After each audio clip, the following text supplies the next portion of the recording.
Olá, tudo bem? Você viu a novela ontem? Eu sou o Esdras, este é mais um vídeo do seu canal sobre teledramaturgia no YouTube. E se você é novo por aqui, seja muito bem-vindo. E se você é um apaixonado pelo universo da teledramaturgia, já se inscreve no canal, se aconchega aqui com a gente, porque nós falamos sobre tudo que aborda esse tema. Então, seja muito bem-vindo. E se você gosta do tema, também já deixa aquele like bacaninha aí embaixo. Hoje nós vamos recordar uma novela da Record, Chamas da Vida. Daqui a pouquinho, depois da vinheta, eu conto um pouquinho mais sobre essa trama e também algumas curiosidades de bastidores. Não sai daí!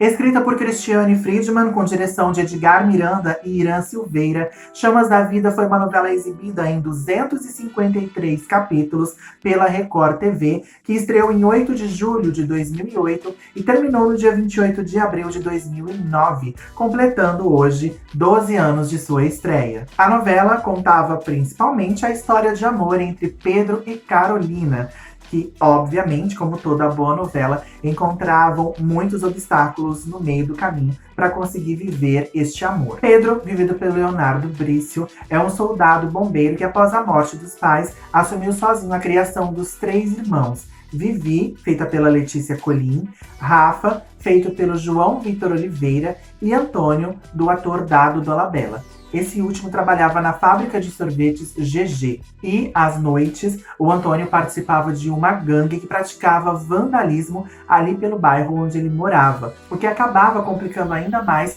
o seu relacionamento com o Pedro, né? Os dois acabavam entrando em atritos praticamente diários por causa desse comportamento rebelde e vândalo do Antônio. O Pedro, então, tem um compromisso com a Ivonete, né? Sua namorada, que é a irmã gêmea do seu melhor amigo de infância, o Wallace, feito pelo Rodrigo Faro. A Ivonete, uma mulher muito sensual, muito ciumenta, era interpretada pela Amanda Lee em um de seus melhores papéis na televisão. O dono da sorveteria GG, da fábrica de sorvetes, aliás, era o Walter, feito pelo ator Antônio Grassi, que era casado com a Arlete, da Jussara Freire, e os dois eram pais da mocinha Carolina, feita pela Juliana Silveira.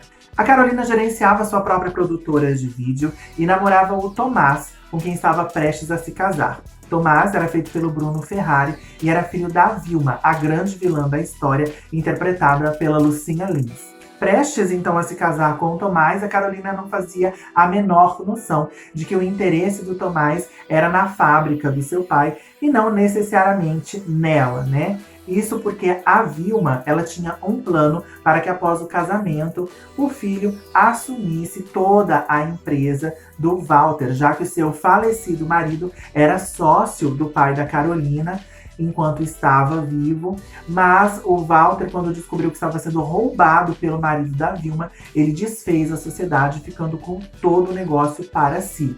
A Vilma nunca engoliu isso, então ela se finge de boazinha, de conformada, mas na verdade tudo é um grande plano para ela pegar de volta aquilo que ela pensa que tem direito. O Pedro e a Carolina, eles se conheceram na infância, mas acabaram perdendo contato.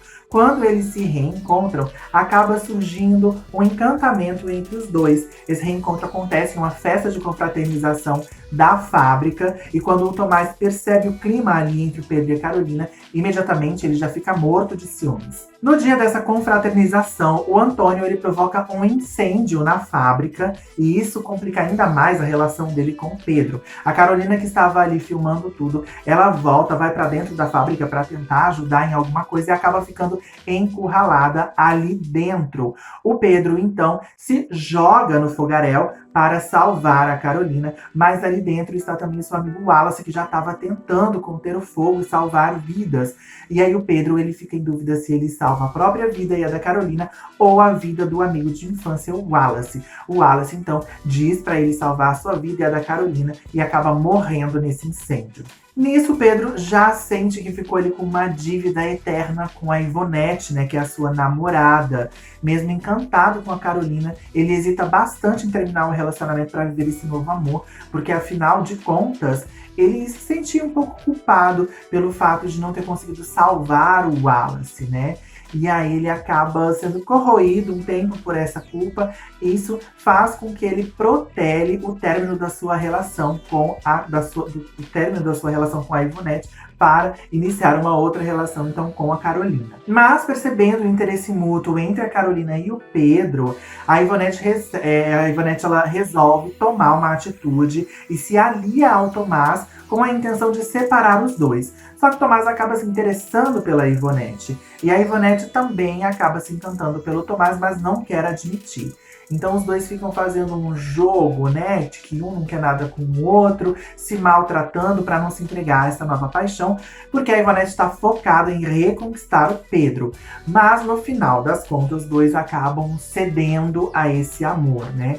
E a Ivonete e o Tomás têm uma relação muito interessante, muito divertida também, gostosa de acompanhar. Você acaba, em vez da Ivonete se tornar uma grande vilã, né, fazendo maldades para separar a Carolina do Pedro, ela acaba imprimindo na relação com o Tomás uma química tão boa que a gente acaba torcendo para que o casal fique junto, apesar de todas as armações para separar o casal principal.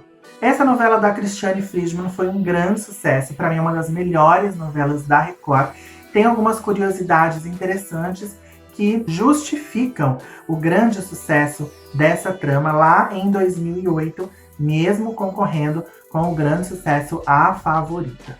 Que na verdade não concorreu diretamente, né? A concorrência mesmo da Favorita era Os Mutantes. Mas foram duas novelas muito boas do mesmo ano, em emissoras diferentes, né? A Favorita e Chamas da Vida, eu sempre remeto as duas tramas quando eu lembro de alguma delas. Então vamos às curiosidades sobre Chamas da Vida, que apresentou temas polêmicos como AIDS, aborto e o uso incorreto da internet. Na trama, a Vivi, personagem da Letícia Colin, ela é engravida após ser estuprada por um pedófilo que conheceu na internet. O Lipe, vivido pelo ator André Felipe de Mauro. Com as polêmicas, a novela cresceu no Ibope e chegou a obter a liderança em alguns momentos. Ao longo de suas 2 primeiras semanas, Chamas da Vida permaneceu no ar sem intervalo comercial.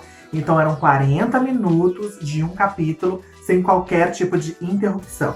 Os atores que fizeram parte do núcleo de bombeiros da trama receberam treinamento no quartel central do Rio de Janeiro. As filmagens envolveram a compra de um moderno caminhão importado da Dinamarca e as cenas envolvendo incêndios na cidade cenográfica foram todas reais.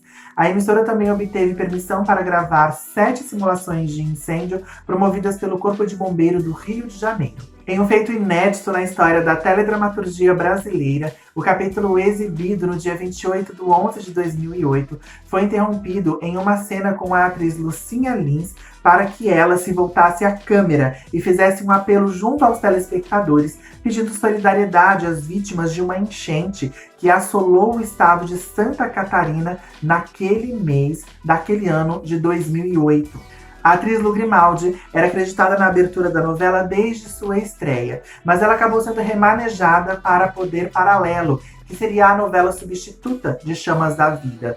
Então ela acabou sendo substituída pela atriz Sandra Pera, que fazia a personagem Mercedes. Chamas da Vida também foi marcada por diversos acidentes nos bastidores. A atriz Juliana Silveira, em outubro de 2008, sofreu uma queda do capô de um carro na gravação de uma rave na novela e quebrou 2 ossos do pé. A atriz ficou afastada das gravações por mais de 1 mês. A explicação do sumiço da personagem foi uma viagem que ela fez com seu pai. Depois de todo esse tempo afastada, ela voltou a gravar, ainda com o pé imobilizado, mas em plano fechado. O ator Vitor Hugo, que interpretava o Marreta, também precisou se ausentar das gravações. Na trama, o seu personagem sofreu um acidente em uma festa e entrou em coma. E, por coincidência, dias depois, o ator foi vítima de um acidente de carro que acabou afastando ele temporariamente de Chamas da Vida. Depois de uma pesquisa realizada para avaliar a novela, 2 personagens saíram de cena. foram eles: o André, um ecologista vivido pelo Guilherme Leme, que após lutar com o Lipe, né, o personagem pedófilo e estuprador, ele escorrega e cai de um penhasco. E o outro personagem foi o Jairo, vivido pelo Igor Cotrim, que morreu de overdose durante uma rave. As novelas Os Mutantes e Chamas da Vida foram exibidas em novos horários quando a Globo estreou no horário das 9 a novela Caminho das Índias, em 19 de janeiro de 2009. No entanto, as mudanças não trouxeram reflexo para a audiência da Record, que se manteve na média. Um dos grandes mistérios de Chamas da Vida era descobrir quem era o incendiário da trama, né? Havia um incendiário que saía tocando fogo em tudo pela novela, e esse era o principal suspense da trama. Então, quem era o incendiário de Chamas da Vida? Na semana do seu término, a imprensa chegou a anunciar que o incendiário era a Beatriz, vivida pela Andréia Horta, uma das filhas da vilã Vilma. Porém, a informação serviu apenas como um despiste, já que o incendiário real era o Léo, feito pelo ator Rafael Quiroga, que cometia os incêndios juntamente com a cumplicidade de sua irmã Darlene, feita pela atriz Claudiana Cotrim. Na reprise, exibida entre 2015 e 2016, Chamas da Vida quis dar uma de A Próxima Vítima e acabou colocando como incendiário o personagem Tomás, vivido pelo Bruno Ferrari. A reprise de Chamas da Vida aconteceu entre os dias 26 de outubro de 2015 e 27 de setembro de 2016, às 15h45 da tarde. Este foi o especial de hoje, Chamas da Vida, que completou 12 anos de sua estreia nesse dia 8 de julho, que completa, né, nesse dia 8 de julho. Eu espero que vocês tenham gostado desse vídeo, de relembrar essa super novela da Cristiane Friedman. Eu acho que a Cristiane, ela é uma grande atriz que está numa emissora que a pouco valoriza, né? Ela é uma trabalhadora, assim, incansável, porque ela fez novelas maravilhosas como Chamas da Vida, Vidas em Jogo, Vitória, que não foi uma novela tão incrível, mas foi uma novela muito boa, com temas muito fortes também. A Friedman, ela tem uma mão pesada para tratar de assuntos bem polêmicos e ela trata sempre a contento. E depois ela ficou injustamente afastada, né, durante essa leva de novelas bíblicas aí. Ela ficou meio sem rumo na carreira dentro da Record. Depois ela acabou aceitando fazer Jezebel, né, Jezabel. Eu nunca sei direito o nome dessa novela. E, enfim, chegou a Topíssima, que foi uma novela deliciosa. E agora, atualmente, ela está fazendo Amor Sem Igual. Então, assim, 3 novelas seguidas. Então, acho que a Cristiane já provou que ela é uma operária da arte. E eu acho que ela merece mais valor, né? Ela merece ser mais valorizada. Então, eu gostaria muito de ver a Cristiane em outra emissora ou no streaming. Ela é uma das autoras fora da Rede Globo que eu mais admiro.